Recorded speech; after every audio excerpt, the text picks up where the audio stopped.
हाँ दोस्तों, यूट्यूब में आपका स्वागत है। मैं हूं आपका दोस्त राजू कुमार। दोस्तों, आज फिर हम मॉडर्न हिस्ट्री को लेकर आए हैं। मॉडर्न हिस्ट्री का क्वेश्चन है दोस्तों, भारतीय राष्ट्रीय आंदोलन में महात्मा गांधी जी की क्या भूमिका रही। आज उन्हीं के ऊपर बात करेंगे। ये भी मोस्ट इंपॉर्टेंट क्वेश्चन है दोस्तों। इनसे पिछले पहले वीडियो जो मैंने बनाया था आंग्ल भारत संबंध के ऊपर, वो भी आप जा करके देख लीजिए। उनको मैंने प्लेलिस्ट में ऐड कर रखा है। दोस्तों, चाइना जापान भी करा रहे हैं आपको, रशिया भी करा रहे हैं और मॉडर्न हिस्ट्री भी कंटिन्यू करा रहे हैं। तो कुछ दिन में ही सारे क्वेश्चन को हम समाप्त कर देंगे और ये वीडियो मात्र आप देख लीजिएगा। जितने सारे करवाएंगे बस इसी से एग्जाम में आना है, इतना ही जान लीजिए। आप सारा वीडियो को आप अच्छी तरीके से देख लीजिएगा, आपका एग्जाम में अच्छा से अच्छा मार्क्स आ जाएगा। दोस्तों, अगर आप मेरे चैनल पे न्यू हैं तो मेरे चैनल को सब्सक्राइब कर लीजिए और लाइक के बटन को भी दबा दीजिए, बेल आइकन को प्रेस कर दीजिए। तो आइए दोस्तों, बिना टाइम गवाए स्टार्ट करते हैं अपने टॉपिक को। तो आज का टॉपिक है भारतीय राष्ट्रीय आंदोलन में महात्मा गांधी जी की क्या भूमिका रहे उनके बारे में बताएं। तो गांधी जी दोस्तों, वो तो ग्रेट पर्सनैलिटी मैन है। उनकी जब बात करें हम तो जितनी भी बताएंगे वो बहुत ही कम होगी, लेकिन एक वीडियो के माध्यम से हम उतनी नहीं चाहेंगे कि उसकी लंबा हो। तो फिर भी हम शॉर्टकट लेके निकलेंगे, मतलब इतना कुछ बता देंगे जितना आप एग्जाम में लिखिएगा। नहीं तो गांधी जी के ऊपर मैं अगर बोलने लगूं तो 5-6 घंटा भी कम पड़ेगा गांधी जी के बारे में, लेकिन मेरा लेक्चर समाप्त नहीं होगा। उसकी इतने सारे तथ्य हैं, इतने सारे उनके प्रमाण हैं जो 5-6 घंटा भी कम पड़ जाएंगे गांधी जी के बारे में अगर मैं बताने लगूं उसके बारे में। तो मैं उतना अभी नहीं बता पाऊंगा। 10 से 12 मिनट की वीडियो में उनका जो मुख्य भूमिका, मुख्य रोल रही है जिस चीज में, बस उल्लेख करूंगा। उसके अंदर मैं नहीं जा पाऊंगा क्योंकि आपको जो लिखिएगा उसमें भी एग्जाम में भी अंदर नहीं जानी है। नहीं तो आप 50-60 पेज लिख दोगे तो उसके पूरी कहानी समाप्त नहीं होगी, उसकी पूरा जितने भी आंदोलन किए वो समाप्त नहीं होगी। इसलिए दोस्तों, हम उसके एक तरह से देखे, कोई मूवी देखते हैं ना, फिल्म देखते हैं ना, उसका ट्रेलर, हम ट्रेलर के तौर पे बताएंगे गांधी जी की किसमें क्या चीज में कितनी भूमिका रही उसकी। दोस्तों, हम पहले इसका परिचय दे देंगे। कोई भी एग्जाम में अगर इसके बारे में लिखेंगे तो पहले परिचय दे देंगे गांधी जी का। गांधी जी का जन्म दोस्तों 2 अक्टूबर 1869 ईस्वी को गुजरात के पोरबंदर नामक स्थान पे हुआ था। इनके पिताजी का नाम मोहनदास करमचंद गांधी और माता जी के नाम पुतलीबाई थी।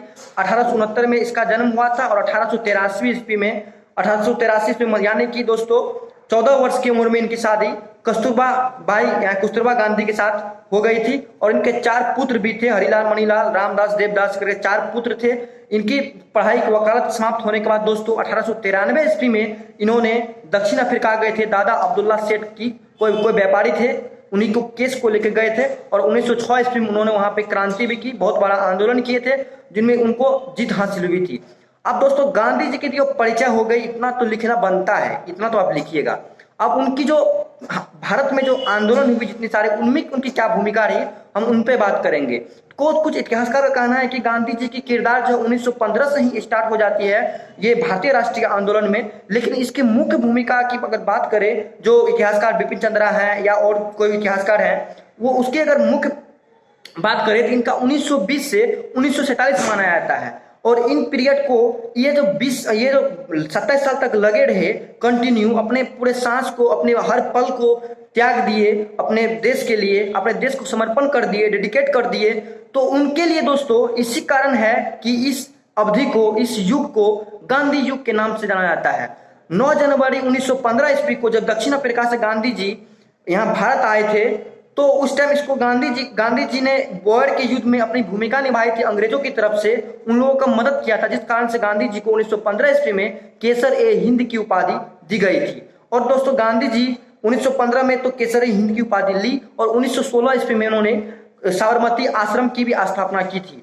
और दोस्तों, जब 1916 में बात करें तो राजकुमार शुक्ला के द्वारा उन्हें एक पत्र मिला था और सूचना दिया गया था, आके भी बोला गया था उनके द्वारा कि बिहार के जो जिला थे पश्चिमी चंपारण, वहां पे 3 कठिया प्रणाली नील की खेती को लेकर के सारी कहानी बताई गई थी और गांधी जी उनको आश्वासन दिए थे कि मैं जरूर आऊंगा।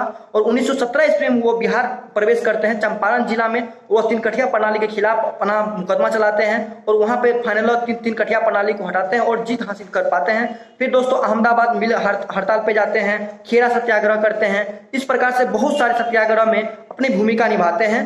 उसके बाद दोस्तों मेन मुद्दा पाते हैं हम लोग गांधी जी का, ये था रोलेक्ट एक्ट। रोलेक्ट एक्ट जिस टाइम दोस्तों आई थी वो एक्ट ऐसा था, 13 मार्च 1919 को यह एक्ट आई थी, रोलेक्ट एक्ट। जो एक्ट के तहत दोस्तों किसी को भी किसी भी आदमी को शक के आधार पर गिरफ्तार कर लिया जाता था, उन्हें बिना कोई पूछताछ, बिना वारंट, बिना कोई एविडेंस का ही गिरफ्तार कर लिया जाता था। उसकी ना कोई वकील थी, ना कोई दलील थी, नहीं कोई अपील थी, कहीं कोई सुनवाई नहीं होती थी। इन्हीं के खिलाफ दोस्तों उन लोगों ने आवाज उठाया था। इसी में डॉक्टर सत्यपाल मलिक और किचलू को भी गिरफ्तार कर लिया गया था। इन्हीं के विरोध में दोस्तों, उन नेताओं के विरोध में जालियांवाला बाग का मतलब कि आयोजन किया गया था अमृतसर में, जिनमें कि जनरल आर डायर के द्वारा गोलियां चला दी गई थी। हजारों के संख्या में व्यक्ति मारे गए थे, लेकिन सरकारी आंकड़ा बता रही थी कि 379 व्यक्ति मारे गए थे, लेकिन हकीकत कुछ और ही थी। जो सबको पता है, ओ डायर के आदेश पे आर डायर ने गोली चलवा दी थी। फिर उन्हीं के खिलाफ में गांधी जी ने असहयोग आंदोलन की शुरुआत की।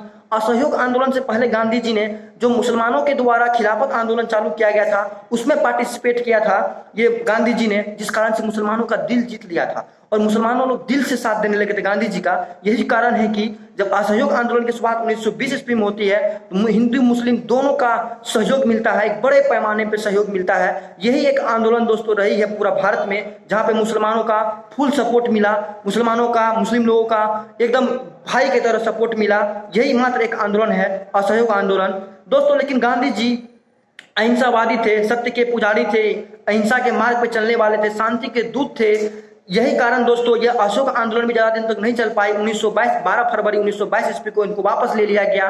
वापस लेने का कारण दोस्तों था कि उत्तर प्रदेश के गोरखपुर के निकट गोरखपुर में कोई एक गांव था चोरा चोरी नामक, वहां पे जो आंदोलनकारी थे उन्होंने एक पुलिस चौकी में आग लगा दी थी, जिसमें कि 22 से 23 पुलिसकर्मी की जल करके मृत्यु हो गई थी, जिस कारण से गांधी जी को ये आंदोलन 12 फरवरी को असहयोग आंदोलन वापस लेनी पड़ी और गांधी जी को गिरफ्तार कर लिया गया था। लेकिन फिर 1924 ईस्वी में इन्हें छोड़ दिया गया। गांधी जी अपने कुल मिलाकर के 2 बार 1925 और 1930 ईस्वी में दोस्तों कांग्रेस पद का भी त्याग कर दिया था। कांग्रेस को पार्टी को छोड़ दिया था और बहुत मतलब कांग्रेस से तो कई बार वो अलग होना चाहते थे, लेकिन उसकी भी कुछ मजबूरी थी, जिस कारण से वो दब के भी रह जाते थे। अब गांधी जी की दोस्तों नेक्स्ट बात करें तो उन्होंने दोस्तों साइमन कमीशन का भी बहिष्कार किया। जब साइमन कमीशन के 7 सदस्य अंग्रेज के ही थे, जो भारत समीक्षा के लिए आ रहे थे, चेम्सफोर्ड समीक्षा के लिए, तो उनका भी उनको विरोध किया। लेकिन दोस्तों इनके करने से कुछ हुआ नहीं, क्योंकि वो लोग फाइनली 3 फरवरी 1928 को भारत आ गए थे, जिसमें लाला लाजपत राय की मृत्यु भी हो जाती है लाठी के वार से। बहुत सारे बहिष्कार होने के बाद भी, बहुत सारे विद्रोह होने के बाद भी उस कमीशन को वापस नहीं भेज पाते। फिर नेहरू रिपोर्ट की बात आती है, जिनको अस्वीकार कर दिया जाता है। तो दोस्तों हम बात करते हैं अब ये गोलमेज सम्मेलन की।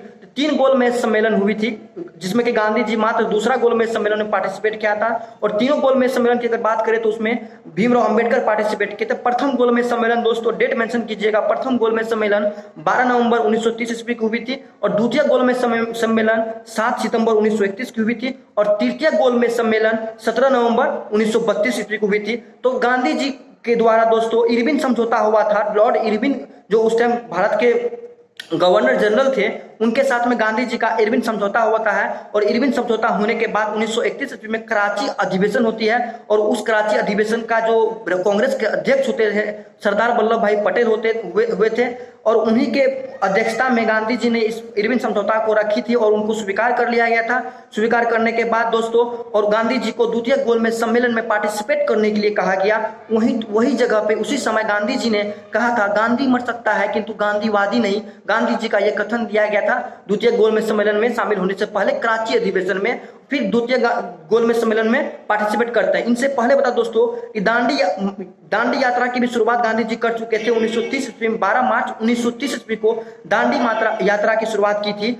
इसलिए किया गया था क्योंकि कांग्रेस के खिलाफ चल रहे थे अंग्रेज सरकार। इनकी मांगों की जो नेहरू रिपोर्ट को अस्वीकार कर दिया गया था, इनकी मांगों को ठुकरा रहा था जो कांग्रेसों की मांग थी, जिस कारण से गांधी जी ने उनके खिलाफ, सरकार के खिलाफ आके उनकी आज्ञा का उल्लंघन करने के लिए, उनकी सरकार का पालन नहीं करने के लिए दांडी मार्च शुरुआत की थी, जो कि गुजरात के साबरमती आश्रम से दांडी जो कि 324 किलोमीटर की यात्रा अपने 79 समर्थकों के साथ में 12 मार्च को स्टार्ट की थी और 6 अप्रैल को पहुंची थी। लगभग 24 दिन की दोस्तों उनकी यात्रा थी, जो फाइनली दांडी पहुंच करके नमक बना करके कानून का उल्लंघन कर दिया, कानून को तोड़ दिया, जिसमें गांधी जी को एक बड़ा व्यापक यहाँ पे समर्थन मिला था और उनको गिरफ्तार भी कर लिया था। फिर तैयब जी उसकी मतलब कि प्रधानता मिली थी वही उसको संभाला गया था। फिर 1930 में दांडी मात्रा, लेकिन ये सविनय अवज्ञा आंदोलन समाप्त नहीं हुई दोस्तों।